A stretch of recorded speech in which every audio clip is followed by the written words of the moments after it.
কারোর সাথে কথা বলার জন্য জোর করবেন না, কাউকে নিজের কাছে ধরে রাখার জন্য জোর করবেন না।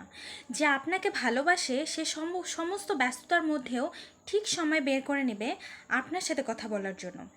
আর যে আপনার সাথে থাকার মানসিকতা নিয়ে সম্পর্কে জড়িয়েছে সে ঠিক থেকে যাবে আপনার সাথে। হ্যাঁ, আমি এই কথাটি এই কারণে বলছি, আজকে এক দিদির সাথে আমার কথা হয়েছে। দীর্ঘ অনেক সময় ধরে কথা হয়েছে। দিদি ভার্সিটিতে পড়ে। দিদি একটি ছেলের সাথে সম্পর্কে ছিল 3 বছর। সেই ঘটনাচক্রে সেই ছেলেটি কিন্তু আমাদের দিনাজপুরেরই ছিল, উত্তরবঙ্গের ছেলে। তো ছেলেটি মানে দীর্ঘ 2-1 মাস থেকে 2 মাস থেকে মানে লাপাত্তা, মানে ছেলেটি আর দিদির সাথে কোনো কথা বলে না।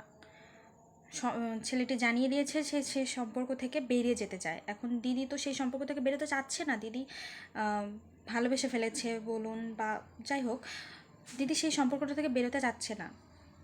দিদি এমন একটা মেন্টাল পরিস্থিতির মধ্যে দিয়ে যাচ্ছে যা বলার মতো না। খুব খারাপ অবস্থায় আছে দিদি। তো আমি শুধু প্রে করছি দিদির জন্য, দিদি যেন স্বাভাবিকভাবে সুন্দর জীবন আবার ফিরে আসতে পারে। তা আমি এটাই বলবো যে কোনো মেয়ে নিজের গুরুত্ব বোঝাতে গিয়ে নিজেকে যেন ছোট করে না ফেলে। সেটাই, যে আপনার সাথে থাকবে সে এমনিতেও থাকবে, আর যে না থাকার সে চলে যাবে। জীবনে কত লোক আসে কত লোক চলে যায়, তার বলার মতো না। তো যে আপনার সাথে থাকবে সে ঠিকই আপনার সাথে থেকে যাবে। তাই কারোর সাথে কথা বলার জন্য জোর করার দরকার নেই, কারোর সাথে সম্পর্কে থাকার জন্য জোর করার দরকার নেই।